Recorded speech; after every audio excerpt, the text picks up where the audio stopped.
যে এটা কি কোনো ব্যক্তিকে মাথায় রেখে এটা করা হচ্ছে নাকি একটা পলিসিকে মাথায় রেখে এটা করা হচ্ছে। মাত্রই দুইটা আইন এখানে পাশ করা হলো। আমরা জানি যে সরকার দল এখানে সংখ্যাগরিষ্ঠ, তারা যেভাবে চাইবেন সেভাবে আইন পাশ হবে, সেটাই এখানকার ফ্লোরে মানে এখানে হাউজের বাস্তবতা। কিন্তু যে দুইটা আইন পাশ করা হলো এবং যে জনমত যাচাইয়ের জন্য এবং প্রস্তাবগুলো উত্থাপন করা হয়েছিল, যিনি সদস্য আছেন তিনিও এই আইনগুলোর বিষয়বস্তু কি তার বক্তব্যের সময় সেই বিষয়টা তিনি উল্লেখ করেন নাই। বিষয়বস্তু হলো যে এই যে সিকিউরিটিজ অ্যান্ড এক্সচেঞ্জ কমিশনের যে আইনটি এবং এই যে বীমা কর্পোরেশনের যে আইন, দুইটা আইনের বয়সের যে বাধ্যবাধকতা ছিল সেই বাধ্যবাধকতাগুলোকে উঠিয়ে নেওয়া হয়েছে।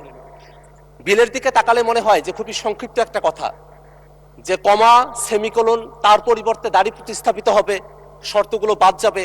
দেখে মনে হয় যে যেন বা এখানে কোনো কিছুই হইতেছে না।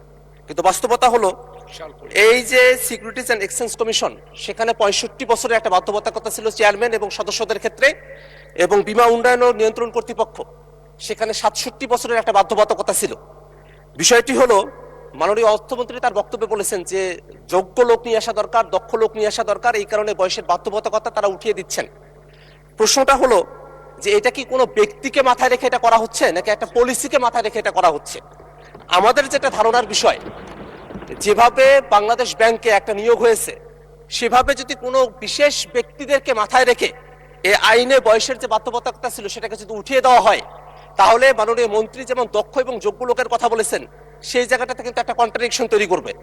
আইন পাশ হয়ে গেছে, কিন্তু আমরা বিরোধী দলের পক্ষ থেকে আমাদের কনসার্নগুলো এখানে জানিয়ে রাখছি এই কারণেই, কারণ বিএনপি সরকার 2001-এ যখন ক্ষমতায় এসেছিলেন, তারা তত্ত্বাবধায়ক সরকারের নিজেদের মতো করে উপদেষ্টা বাড়ানোর জন্য প্রধান বিচারপতির বয়স যখন 65 থেকে 67 করেছিলেন, তারপরে একটা দীর্ঘ ভোগান্তি জাতিকে আমাদের পোহাতে হয়েছিল। সে জায়গাটাতে এই যে শেয়ার মার্কেটের মতো একটা জায়গায় নিজেদের মতো করে লোক বসানো হবে, এই চিন্তাতেই যদি বয়সের বাধ্যবাধকতা একেবারে উঠিয়ে দেওয়া হয়, সেখানে বয়সের আর কোনো বাড়ি রাখা হলো না, বীমা কর্পোরেশনের ক্ষেত্রে কোনো বাড়ি রাখা হলো না।